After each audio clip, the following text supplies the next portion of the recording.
Hey BookTube family, this is Workmuse and welcome back to this very inconsistent channel. Today I wanted to talk about something that I don't usually talk about in this channel, but that I get lots of questions about, and that is journaling. Again, I don't talk about the fact that I journal in this channel, which I think I should now, because people that know me know that I journal a lot and they ask me a lot of questions, and I just wanted to talk a little bit about it. And I think I will do a little flip through maybe of my journal of 2017, which is this one, and I might go a little bit over some spreads that I have transferred over to 2018 and that I hope to be able to keep up throughout the year. Anyway, today's not that video. Today I just wanted to talk about my relationship with writing and my relationship with journaling, which I don't know if there's a difference, but I feel like whenever somebody says I like to write, your thought immediately goes to like, oh, so you're writing a novel. And no, I am not writing a novel. I just like to write. And by that, I mean I love to journal. This is my 2017 journal. Literally, I started in January. This is my 2017, and I pretty much filled it all the way through. I have a few pages in the back that I didn't get to fill out, but it's mostly filled, like it's this much. And it was because there were just so many things that I just wanted to record in 2017. So anyway, my relationship with writing and journaling began years and years and years ago, and it has evolved through all those years into what it is now. So beginning, I was probably in high school, I started to write things down. I always wanted to keep a diary when I was younger, but I never was able to keep up with it, so I don't have much of that. I do have a few that I have found when I've been decluttering, and I've read some of these entries and they are just so freaking cringy. Like, stop talking 2006 Maida. I digress. Starting with my consistent journaling habits, I probably get somewhere in the middle of middle school, and the way I started journaling was I started doing devotionals. Any of you that are like avid Christians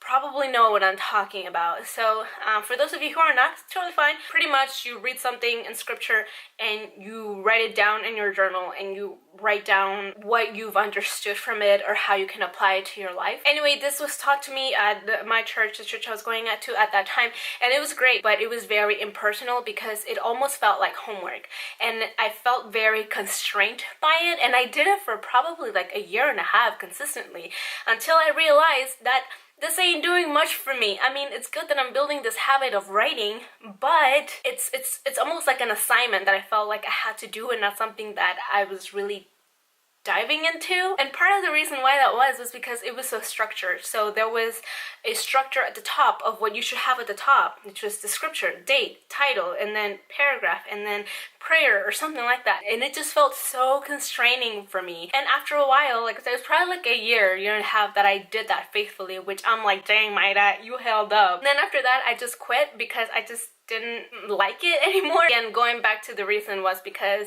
I just felt like it was something I had to do and not something that I wanted to do. So I quit doing that for a while, and then after that I got this journal that was given to me by my pastors at the time, and I kind of just kept it aside. This was intended for devotionals, and I think I did do a couple, and then I was like, I don't like this, it's so constraining. For some reason I felt like I had to do it a certain way, and then somewhere along the line something clicked and said, you do not have to do it that way. Like, you can just write stuff down and it's fine because nobody's gonna look at it. And I think that's the key component to journaling. If you don't want anybody to look at it, no one ever will. So literally whatever you write in these books is for you, like just you, and you owe nothing to anybody. You do not have to keep it looking a certain way. You don't have to make it pretty, you don't have to make it nice.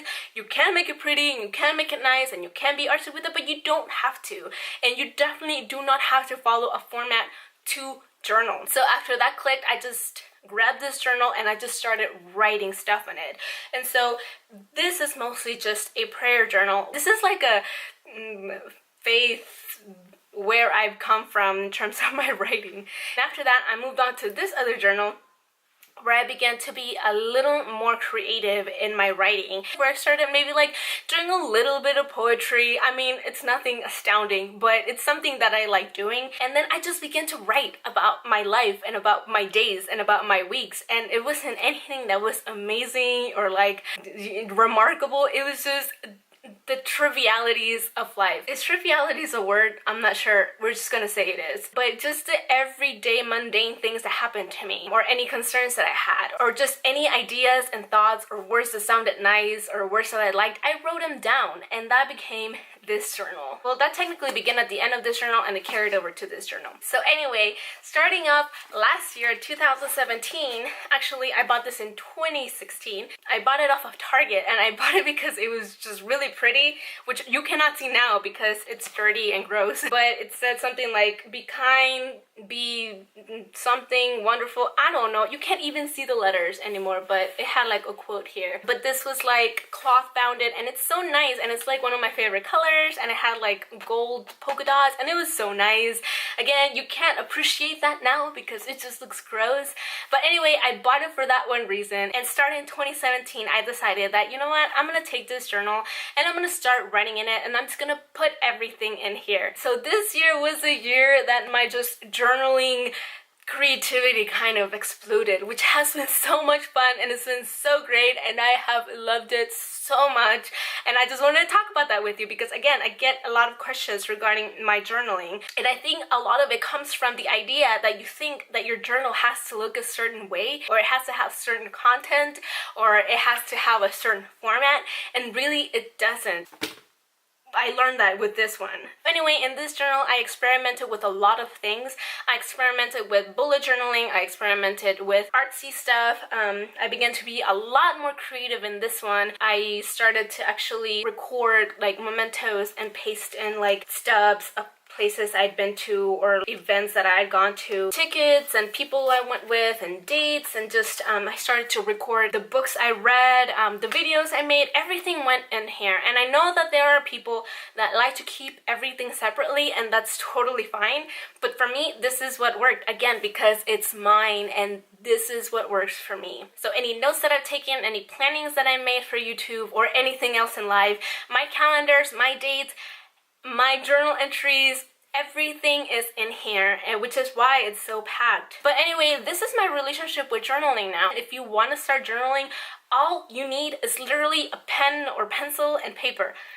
That is it. You do not need to be artsy if you don't want to be. You don't have to be like all that creative if you don't want to be. Whatever works for you is what you do in your journal, because nobody else will look at it unless you want them to. You will not be graded on it. You will not be paid for it. This will not be published unless you want it to be published. So this is just an encouragement. If you feel like journaling would be a good thing for you, do so, because honestly for me, journaling has been such a therapeutic thing, especially this year. It was not an easy year, and writing it down just helped so much. After a really crappy day, just taking 10 minutes, 20 minutes of my day to like just word vomit and pour down everything onto paper just helped so much to declutter my head and be able to like think a little bit more clearly. For me, this just became like an extra limb.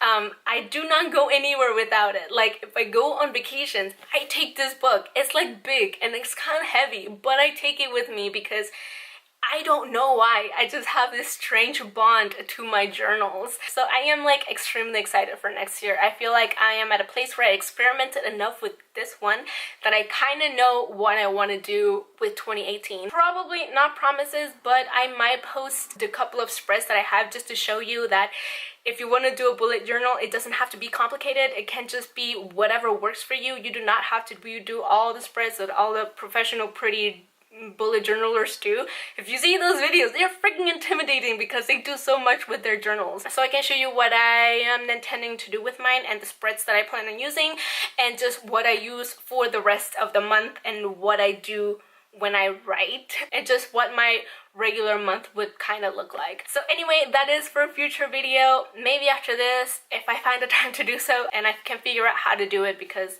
I've never done something like that. Anyway, that is it for today, you guys. Thank you so much for watching. I hope that you were able to like, you know, be a little bit encouraged if you want to start writing or like journaling. And that's it. Thank you so much for watching. Happy 2018, and I will see you next time. Bye.